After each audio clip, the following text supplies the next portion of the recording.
तो hello students. आज की वीडियो में हम बात करेंगे भक्ति और सूफी मूवमेंट के बारे में। ये शायद थोड़ा सा लंबा हो जाए, पर आप इसको एंड तक देखें। और चलिए शुरू करते हैं। जो भक्ति मूवमेंट है, इसका जो रीजन है वो सेवन टू ट्वेल्थ सेंचुरी के बीच बीच में बताया जाता है, और इसका जो रीजन है वो केरल और तमिलनाडु के बीच में हुआ है। यानी कि ये शुरू यहाँ से हुए थे, केरल और तमिलनाडु के रीजन में, पर बाद में ये कर्नाटक और महाराष्ट्र में भी स्प्रेड हुए। उसके बाद जब 15th सेंचुरी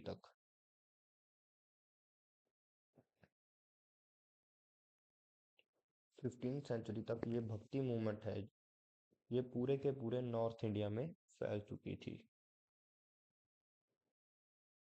और इस भक्ति मूवमेंट से बहुत ही ज़्यादा इन्फ्लुएंशियल्स जो है पर्सनैलिटीज भी निकल के आई थी, जिनके बारे में हम आगे भी बात करेंगे। तो आइए देखते हैं। जो भक्ति मूवमेंट है, इसका जो है मेंशन है वो कई एशियन टेक्स्ट में भी है, उपनिषद में है, भगवद गीता में है, नारद सूत्रा में है, ज्ञान मार्ग में है, और कर्म मार्ग में भी है। और ये जो भक्ति मूवमेंट है, ये दो हिस्सों में क्लासिफाइड है। एक तो कहा जाता है निर्गुणा स्कूल।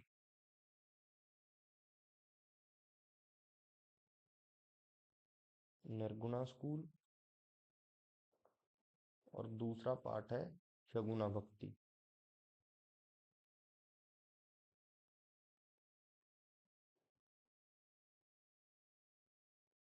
और ये जो निर्गुणा स्कूल है, ये एक एब्स्ट्रैक्ट फॉर्म ऑफ गॉड को वर्शिप करते हैं।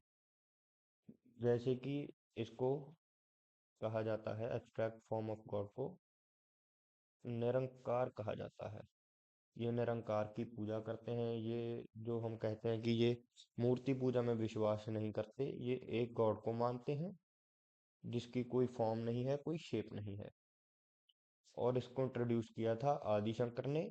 और इस फिलॉसफी को मानने वाले कुछ महान फिलोसफर्स हैं, जैसे कि गुरु नानक देव जी, संत कबीर जी, और गौदयाल जी। अब हम बात करेंगे अगले भक्ति मूवमेंट के स्कूल के बारे में, जो कि है शगुना भक्ति, और जिसको कहा जाता है शगुना स्कूल भी कहा जाता है। ये जो है, ये ह्यूमन लाइक फिगर्स, जिसको हम आइडल्स भी कहते हैं, फिगर्स भी कहते हैं, आइडल्स एंड फिगर्स, और जिसको हम हिंदी में कह देते हैं मूर्ति पूजा। ये मूर्ति पूजा यानी कि राम जी की और कृष्ण जी की मूर्ति की पूजा में विश्वास करते थे। और इसमें से जो मेन फिलोसफर्स हैं वो हैं रामानुजा, तुलसीदास, सूरदास, और जैसे कि निरम निम्बारका और मीराभाई भी इसी जो ये स्कूल ऑफ सेक्ट है इसके बीच में आते थे। अब हम भक्ति मूवमेंट के बारे में थोड़ा सा, हम जो कहते हैं कि ब्रीफ में बात करते हैं।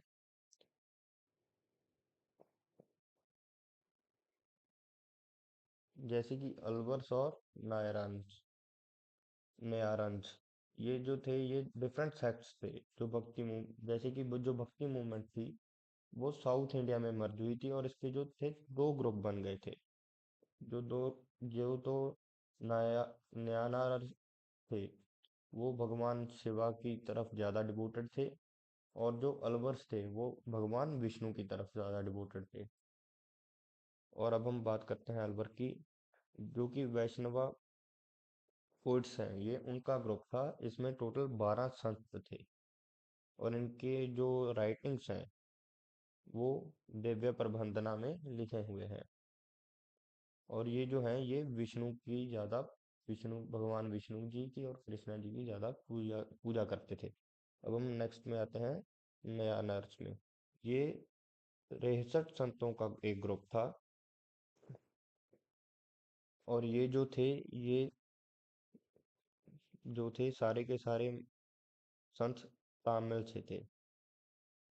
और ये जो है डिवोटेड थे ज़्यादा लॉर्ड शिवा को। और इनकी जो है लाइफ्स है, यानी कि इनकी जीवनियाँ वो तेवारम में लिखी हुई लिखी हुई हैं, और देवारम को द्राविड़ा वेदावी कहा जाता है।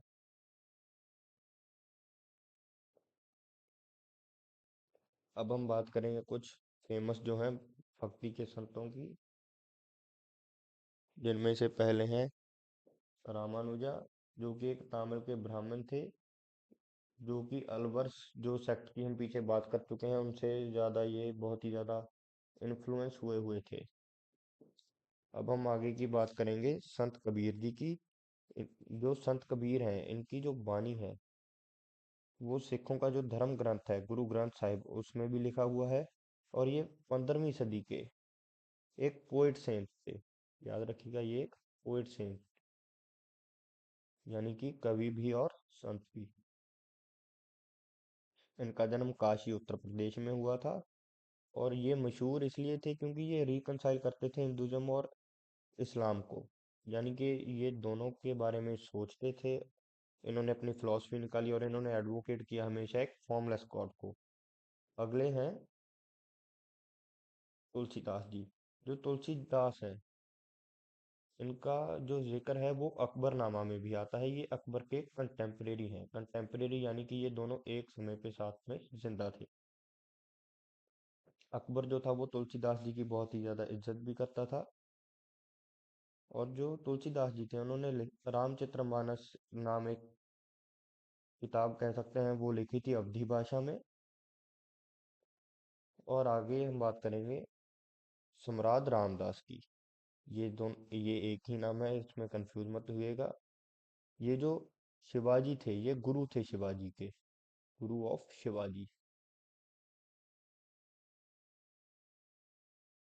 और ये लॉर्ड राम के, यानी कि भगवान राम के बहुत ही बड़े भक्त थे। ये उनके डिवोटी थे, लॉर्ड रामा। अब हम लास्ट में बात करेंगे बाबा दयालदास की, जिन्होंने एक पंजाब में मूवमेंट चलाई हुई है, जिस मूवमेंट का नाम है निरंकारी मूवमेंट। ये निरंकारी मूवमेंट के फाउंडर हैं।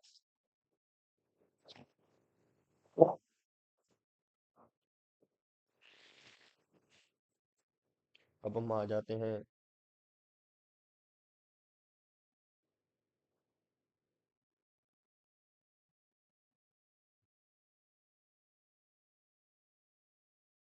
अब हम बात करेंगे सूफी मूवमेंट के बारे में। ये जो सूफी मूवमेंट थी, इसको जो इस्लामिक भाषा है, वो इस्लामिक भाषा में तज़व्वुफ़ तज़व्वुफ़ कहा जाता है।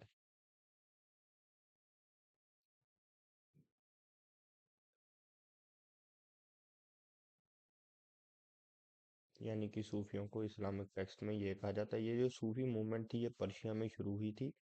ये और इंडिया में ये आई थी अप्रॉक्स 11th सेंचुरी में। और ये जो सूफी शब्द है, इसका निर्माण हुआ है एक अरबी शब्द सूफ से। और इसका मतलब है द वन हु वियर्स वूल, यानी कि जो वूल के कपड़े पहनता है।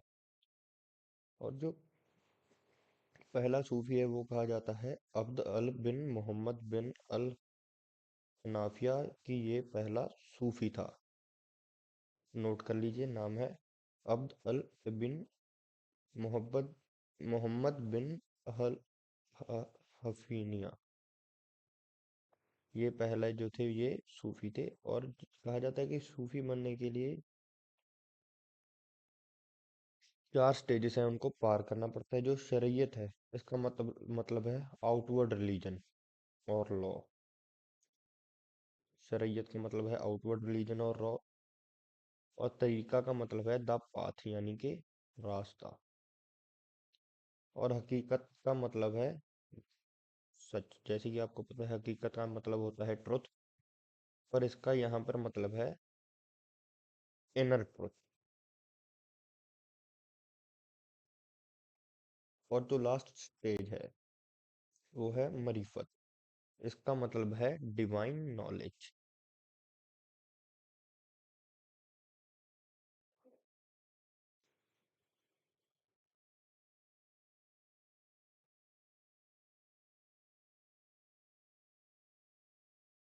तो चलिए आगे बढ़ते हैं। जो सिलसिला है, सिलसिला एक गोल्डन चेन ऑफ सिलसिला एक गोल्डन चेन ऑफ नॉलेज है, जो कि release golden chain of knowledge और एक रिलीजियस ऑर्डर्स हैं जो पास हुए हैं प्रॉफिट मोहम्मद से। और ये जो लोग एक सिलसिला को लीड करते हैं, वो एक जगह में रहते हैं जिसको कहा जाता है खानका। और 12वीं सदी में जो सूफीज थे, उन्होंने 12 ऑर्डर्स जो थे उनको ऑर्गेनाइज किया था, जिसमें जो सिलसिला था वो सबसे ज़्यादा प्रोमिनेंट था। और जो है ये चिश्ती सिलसिला, इसको जो फाउंड किया था वो किया था ख्वाजा मौदउद्दीन चिश्ती ने। इसको गरीब निवाज भी इनको गरीब नवाज भी कहा जाता है। और ये जो चिश्ती सिलसिला है, इसका मतलब है कि भगवान के साथ यानी कि एक गॉड के साथ यूनिटी और मटीरियलिज्म को छोड़ना। और नेक्स्ट है शुरावादी सिलसिला।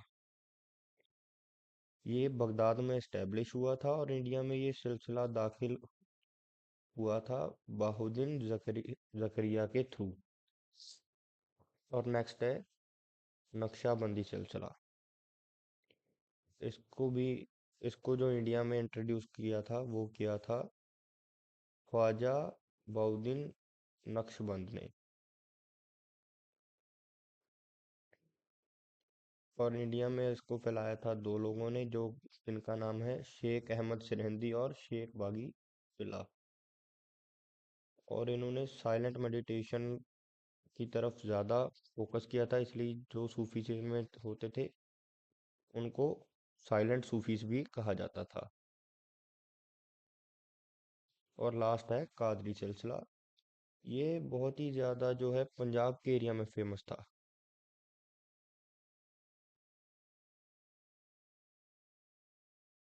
और कादरी सिलसिला है जो इसको इस्टेब्लिश किया था शेख अब्दुल कादिर, जो कि बदाऊं के थे ये। और इस सिलसिले को अकबर ने भी सपोर्ट किया था। और अकबर के साथ साथ शाह बदाख्शनी और मुगल प्रिंसेस जहां आरा ने जो थे वो भी इस सिलसिले में जो थे इन्वॉल्व थे। अब हम बात करेंगे कुछ इम्पोर्टेंट सूफीज के बारे में। चलिए पहले हम बात कर लेते हैं इम्पोर्टेंट टर्म्स, यानी सूफी और मुर्शिद। इसका मतलब होता है संत। और मुरीद का मतलब होता है फॉलोअर। और जो खलीफा है, खलीफा का मतलब होता है डिसाइपल्स।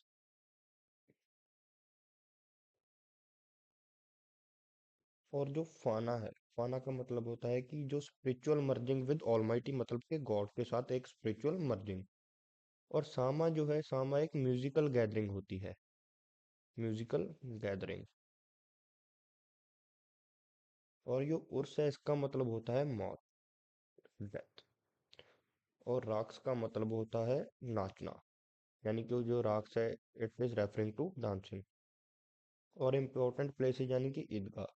जो ईदगाह है ये एक डेजिग्नेटेड एरिया होता है पब्लिक प्रेयर्स के लिए, यानी कि ज़्यादातर यहाँ पर जो प्रेयर है वो मुस्लिम मुस्लिम फेस्टिवल्स के दौरान होती है। और जो पीर है, ये पीर एक स्पिरिचुअल गाइड को कहा जाता है। और जो फिलोसफर थे सूफिज्म के, इनको रिस्पेक्ट करके एक टाइटल दिया जाता है जो कि पीर है। और दरगाह एक, यानी कि एक हम कह सकते हैं श्राइन या टॉम्ब, जो कि एक सूफी की कब्र पर बना हो, सूफी संत की कब्र पर बना हो, उसको दरगाह कहा जाता है। और खानका है ये एक गैदरिंग प्लेस होती है सूफियों के लिए, वो वहाँ पर बैठते हैं, डिस्कशन करते हैं स्पिरिचुअलिटी के ऊपर और रिलीजियस या स्पिरिचुअल प्रैक्टिसेस के ऊपर। और इसको रिब्बत भी कहा जाता है।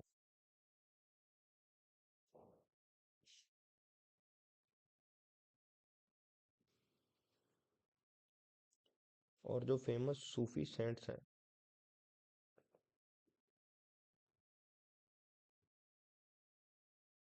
तो ये हैं कुछ इम्पोर्टेंट जो हम संत कह सकते हैं या इनको सूफी कह सकते हैं, जो कि इम्पोर्टेंट है आपके एग्जाम के लिए। सबसे पहले आते हैं ख्वाजा मुइनुद्दीन चिश्ती। ये चिश्ती ऑर्डर या चिश्ती सिलसिला के जो है फाउंडर थे। और इनके जो डिसाइपल्स हुए हैं वो बहुत ही ज़्यादा, जो हम कह सकते हैं कि इन्फ्लुएंशियल, इनके डिसाइपल्स भी आगे जाकर बहुत ही ज़्यादा इन्फ्लुएंशियल बने। और आगे हैं अमीर खुसरो। जो अमीर खुसरो हैं इनका जन्म 1250 के आसपास दिल्ली में हुआ था, और इनको पैरट ऑफ इंडिया भी कहा जाता है। Parrot of India. और इन्होंने जो अपना बहुत सारा जो लिटरेचर है वो उर्दू में लिखा था। और ये कव्वाली के भी पोइनियर थे। और आगे अगले हैं शेख सलीम चिश्ती। ये भी चिश्ती ऑर्डर के ही एक जो सूफी संत थे। और ये भी एक अकबर के कंटेम्परेरी हैं। और जो अकबर है वो इनसे बहुत ही ज़्यादा इन्फ्लुएंस हुआ था। इनके नाम का सलीम भी उन्होंने अपने बेटे को भी दिया था। अपने पहले बेटे का नाम उन्होंने सलीम इनको ऑनर देते हुए अपने बेटे का नाम सलीम रखा था। और इनका जो टॉम्ब है वो भी फतेहपुर सीकरी में अकबर ने कंस्ट्रक्ट कराया था। और जो अगले संत हैं बाबा फरीद, ये पंजाब में बहुत ही ज़्यादा फेमस हैं। और इनकी जो दरगाह है वो अजोधा में सिचुएटेड है।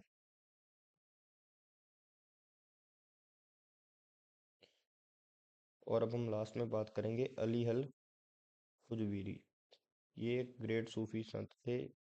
इनको दाता गंज बख्श भी कहा जाता था। इन्होंने जो इस्लाम है, इस्लाम को साउथ एशिया में स्प्रेड किया था। So that's for today. Thank you.